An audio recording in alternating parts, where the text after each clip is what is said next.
Mas aí eu passei meditando na presença de Deus. Eu creio que assim, que o Senhor, que desde a hora que eu cheguei aqui, eu já senti uma presença, né? A gente sente o ambiente espiritual, a gente sabe que Deus se faz presente, o coração da gente enche de alegria, né? Então assim, eu creio que Deus, desde o começo, Deus tem feito, Deus tem ouvido, Deus tem tratado, e a obra do Senhor sempre é completa.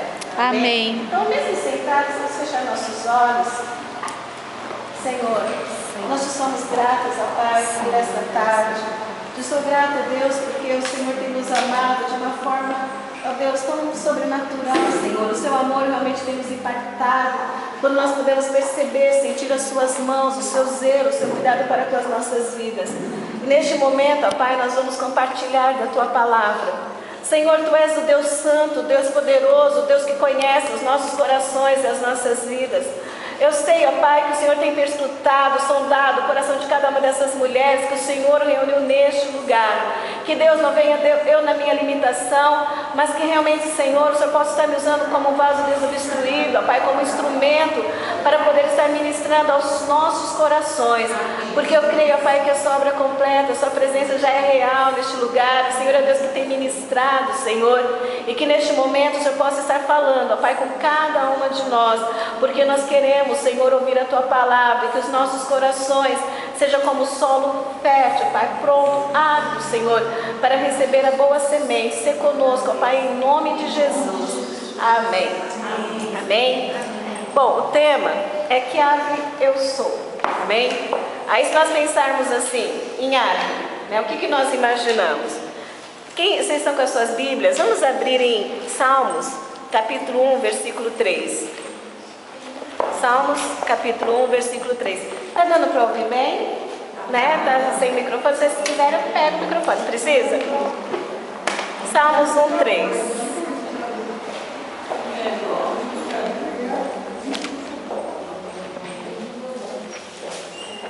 Glórias a Deus. Diz assim a palavra do Senhor: pois será como a árvore plantada junto a ribeiros de águas, a qual dá o seu fruto na estação própria, e cujas folhas não caem, e tudo quanto fizer prosperará. Então, quando nós imaginamos árvore, aí o tema da palavra que o Senhor tem para nós nessa tarde: que árvore eu sou? Se eu te perguntar que árvore você gostaria de ser? Eu gostaria de ser uma árvore bem grande, bem bonita. Eu queria ser, acho, uma cerejeira, né, no tempo da floração, com aquelas flores lindas. Porque nós nunca vamos imaginar uma árvore seca, uma árvore feia, né, nós imaginamos uma árvore frondosa, uma árvore bonita. E quando nós lemos aqui em Salmos, pois será como uma árvore plantada junto a ribeiro de águas, né? Então nós já nos imaginamos ali bebendo das águas que sai do trono da graça, a qual dá o seu fruto na estação própria, cujas folhas não caem, e tudo quanto fizer prosperará. Aí nós ouvimos esses salmos, nosso coração enche de alegria. Eu quero ser essa árvore, uma árvore frondosa, uma árvore que produz frutos, uma árvore que pode abençoar as pessoas, porque a árvore ela produz sombra. Enquanto as pessoas estão aflitas, elas querem sombra, né, que dá o fruto, né, e o fruto que diz lá em João 15:16, que o vosso fruto permaneça. Só que na realidade, né, não é só esse tipo de árvore que tem. Então nós vamos falar hoje sobre 4 tipos de árvores, tá? Nós vamos falar sobre as árvores que são bonitas, mas não produzem frutos. Sabe aquela árvore que só tem folha, mas ela não produz? Então, como nós estamos numa tarde falando com mulheres, então nós vamos pegar na Bíblia mulheres que da mesma forma só tem folhas. Então nós vamos falar sobre quem? Nós vamos falar sobre uma mulher chamada Batseba ou Batseba, né? Depende da linguagem. Às vezes a pessoa fala, não tem acento, seria Batseba, né? Seba. Mas eu falo Batseba. Por que nós podemos falar dela? Em 2 Samuel 11, do 2 ao 5. Vamos ver o que diz a palavra do Senhor em 2 Samuel 11, do 2 ao 5. A palavra do Senhor, ela tem resposta para todas as nossas, né? Nossa vida, nossas situações. Olha só o que diz a palavra do Senhor. 2 Samuel 11, do 2 ao 5. Uma tarde, levantou-se Davi do seu leito e andava passeando no terraço da casa real. Daí viu uma mulher que estava tomando banho. Ela era muito formosa. Davi mandou perguntar quem enviou, quem era. Disseram: é Batseba, filha de Eliã e mulher de Urias o Heteu. Então enviou Davi mensageiros que a trouxessem. Ela veio e ele se deitou com ela, tendo ela se purificado da sua imundícia. Voltou para a sua casa. A mulher concebeu e mandou dizer a Davi: estou grávida. Então quem era essa mulher? Essa mulher era uma mulher bonita. E segundo escritos rabínicos, ela era uma mulher muito bonita e muito inteligente. Então, só se nós formos assim, analisar a história dessa mulher, a contribuição que ela deu para a história, o que nós encontramos? Ela era uma mulher muito bonita. Aí alguém diz assim: mas ela não foi seduzir a Davi. Ela estava lá no jardim da casa dela, ela estava tomando banho na casa dela. Foi Davi que olhou, foi Davi que a desejou, né? Só que quando Davi mandou procurar, porque ela sabia que era errado, e pela lei mosaica realmente era errado, mas mesmo assim ela se submeteu a estar deitada com o rei, né? E aí o que aconteceu?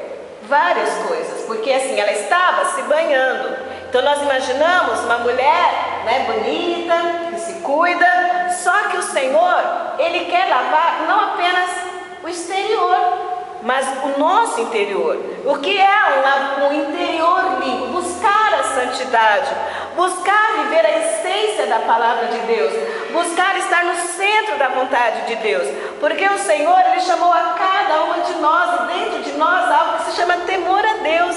Nós amamos o Senhor. E aquela mulher, ela era bonita, ela assim, né, devia ter uma casa bonita, porque o esposo dela era alguém muito bem colocado, né? Só que assim, o que faltava? Faltava o temor a Deus. Então o que ela tinha? Ela tinha o exterior. Ela tinha aquilo que as pessoas olhavam e admiravam. Então assim, tudo que se diz sobre ela é que era uma mulher muito linda. Só que ela teve consequência pelo erro dela. Então nós podemos dizer que Batseba, ela era o quê? Ela era uma mulher como uma árvore cheia de folhas, mas que não produzia frutos. Porque os frutos que realmente permanecem é aqueles frutos do Espírito, aqueles frutos que saem de um coração que ama a Deus, né? Quando diz lá em João 15:16: não escolhestes vós a mim, mas eu vos escolhi, vos nomeei para que vades e deis fruto, e o vosso fruto permaneça. Amém. A segunda, porque assim, aí aqui quando fala que então Davi enviou os mensageiros que a trouxesse, ela veio e se deitou com ela, tendo ela purificado da sua imundícia. Aqui é que na lei, né, lá que está em Levítico 15:18, que quando uma mulher se relacionava com um homem, então ela precisava tomar um banho, ambos teriam que tomar um banho durante todo aquele dia, eles estariam como imundos, só seria purificado no final da tarde. Aí a segunda árvore que nós vamos falar são as árvores secas. Então a primeira árvore é aquelas árvores bonitas, que tem muitas folhas, porém não tem frutos. A segunda, a árvore seca. Então quando nós pensamos em uma árvore seca, imaginamos o quê? Uma árvore, um tronco, com galho tudo seco, tudo quebradiço. Não é dessa forma? Mas como nós estamos falando de mulher, então o que seria uma mulher seca? Uma mulher estéril, né? Uma mulher infértil, uma mulher que não pode produzir filhos. E tem 3 mulheres na palavra do Senhor que a Bíblia diz, né, que elas eram estéreis. E naquela época, né, era uma vergonha, porque assim, a mulher que podia dar filhos, né, então, é bem-aventurada, traz seus filhos, era tudo assim, né, já a mulher que não podia gerar filhos, ela era exposta, ela era humilhada, então era um peso muito grande a mulher que não podia gerar filhos. Então, entre as mulheres, a primeira que nós encontramos é a nossa matriarca, né, a esposa de Abrão, que se chamava Sara. A palavra Sara quer dizer assim, princesa, aquela que tem poder, a senhora, né? Então assim, ela tinha tudo, né? Ela, assim, o esposo dela recebeu aquela promessa de bênção, mas ela não podia gerar filhos. Então enquanto, né, a serva lá gerava, e a outra esposa gerava, ela não podia, aquilo era muito vergonhoso para ela. Mas um dia o Senhor falou com Abraão, falou: olha, eu te abençoarei, olha a estrela do céu, olha a areia do mar, assim será a sua descendência. E passagem. Então ela se riu, ela falou: como que posso eu na minha velhice dar frutos? Como é que posso eu na minha velhice gerar filhos? Ela já estava com 90 anos, como assim? Só que Deus, Ele é fiel. Se Deus falou, Ele há de cumprir. Amém. Na palavra do Senhor nós temos mais de 7.000 promessas que é direta de Deus para nós que somos seus filhos. E muitas vezes nós ficamos aí meio titubeando, meio que está acontecendo, por que isso acontece comigo? E nós nos esquecemos que o Senhor disse que estaria conosco. E se Ele prometeu, Ele vai cumprir. Amém. Aí o que aconteceu? No caso de Sara, ela pegou e quis pegar um atalho, né? Assim, não, vai lá, né? Vai lá, Agar. Mas não era o plano de Deus. Deus disse: eu darei para você, eu abençoarei a sua descendência, sua esposa. O filho da herança da promessa viria de Sara, né? Então assim, ela, a palavra do Senhor diz o quê? Como uma árvore seca, né? Então nós podemos entender até aqui, porque ela não podia gerar. Depois nós vamos mais um pouquinho para frente. Quem que nós encontramos? Nós encontramos Ana, né? A Ana, ela também estava ali chorando, gemendo. O profeta achou que ela estava bêbada. Por quê? Porque ela queria muito filho. Enquanto ela era amada pelo marido dela, Penina, né, que era sua outra rival, né, estava lhe gerando filhos. E ela sofria com aquilo. Como assim? Eu não posso gerar filhos? Como assim? E ela chorava diante de Deus, né? Então, nós podemos dizer que também ela era uma árvore que não produzia frutos. Depois nós encontramos uma outra que se chamava Raquel, né? Raquel, ela era amada pelo seu esposo, por Jacó. Ela era mais amada do que a sua irmã. Só que como ela era muito amada, ela acabava assim, a irmã dela era desprezada. Então, Deus permitiu que a irmã dela pudesse gerar muitos filhos. Só que ela não podia gerar filhos. Então nós vemos aí 3 mulheres. Nós vemos Sara, nós vemos Ana, nós vemos Raquel, que eram mulheres que eram como árvore seca, que não podia gerar filhos.